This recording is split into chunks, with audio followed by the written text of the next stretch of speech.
Bonjour à tous, aujourd'hui je les donne des commentaires, des conseils pour faire ce défi. Pour faire ce défi, c'est important de le faire tous les jours. C'est important, ne t'inquiète pas des erreurs, de faire des erreurs parce que c'est normal. Quand j'ai commencé avec mes études d'espagnol et le français, je faisais beaucoup des erreurs. J'ai fait souvent les erreurs de différents types d'erreurs, mais la chose la plus importante que je voudrais dire, est-ce que tu vas faire beaucoup des erreurs? Et c'est normal. Et c'est un moyen d'apprendre une langue. Si on ne fait pas des erreurs pour les autres de faire des commentaires, on ne peut pas améliorer, on ne peut pas avancer à un nouveau niveau. Parce que si on a de peur de parler, parce qu'on a de peur de faire des erreurs, on ne veut pas parler. Et si on ne veut pas parler, on ne veut pas améliorer.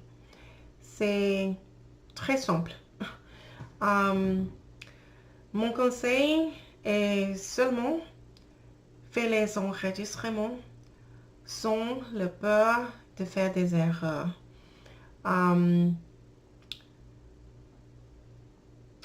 C'est important aussi d'avoir une habitude de faire les enregistrements tous les jours aussi.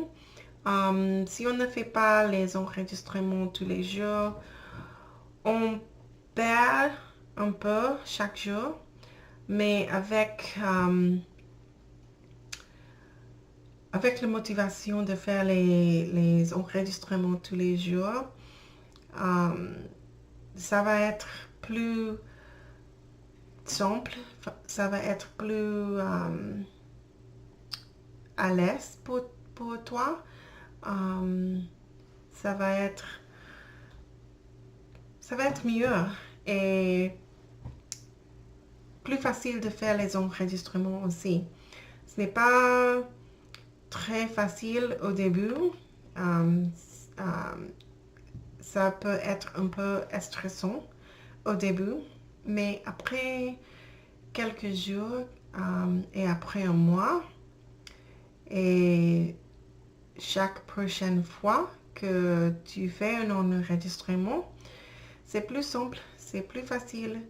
Après un an, c'est plus facile de le faire.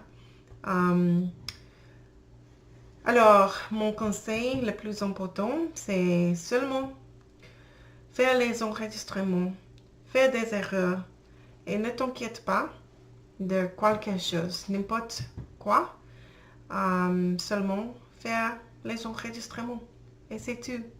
Merci et à bientôt.